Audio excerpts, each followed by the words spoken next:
इयत्ता 6वी वर्गासाठी आज आपण कला या विषयाचे साप्ताहिक नियोजन 2025-26 या सालासाठी पाहणार आहोत।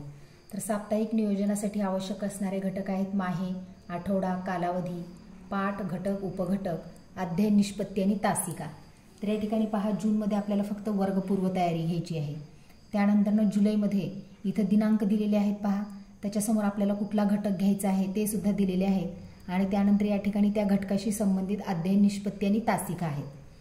त्यानंतर ऑगस्टमध्ये पहा, आपल्याला नाट्य, शिल्प, शिल्पाकृतीचे रंगकाम, त्याप्रमाणे चाचणी क्रमांक 1 सुद्धा ऑगस्टमध्येच घ्यायची आहे। त्यानंतर स्मरणचित्र आहे, या घटकाशी संबंधित अध्ययन निष्पत्ती आणि तासिका दिलेल्या आहेत।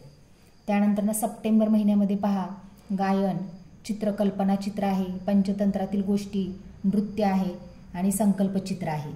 यापुढे या ठिकाणी अध्ययन निष्पत्ती आणि तासिका दिलेल्या आहेत। त्यानंतर ऑक्टोबर महिन्यामध्ये पहा, आपल्याला नाट्य, शिल्प, संकल्पचित्र घ्यायचं आहे आणि आपली पहिली प्रथम सत्र परीक्षा सुद्धा ऑक्टोबर महिन्यामध्ये आहे। या ठिकाणी अध्ययन निष्पत्ती आणि तासिका दिलेल्या आहेत। यानंतर नोव्हेंबर महिन्यामध्ये पहा, या ठिकाणी दिनांक दिलेले आहेत आणि आपल्याला या महिन्यामध्ये परत गायन, वस्तुचित्र, वादनचा परिचय करून द्यायचा आहे। अध्ययन निष्पत्ती आणि तासिका दिलेल्या आहेत।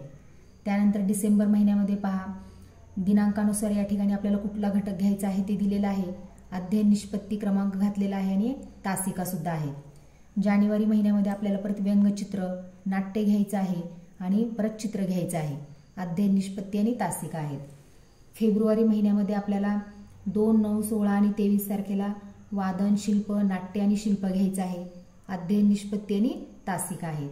मार्चमध्ये आपल्याला परत नृत्य, नाट्य आणि परत उजळणी पण आहे या ठिकाणी मागील झालेल्या भागांची, अध्ययन निष्पत्ती आणि तासिका। एप्रिल महिन्यामध्ये आपल्याला द्वितीय सत्र परीक्षा घ्यायची आहे आणि राहिलेल्या आठवड्यात आपल्याला परत अतिरिक्त पूरक मार्गदर्शन करायचं आहे, त्यासाठी या ठिकाणी तासिका दिलेल्या आहेत।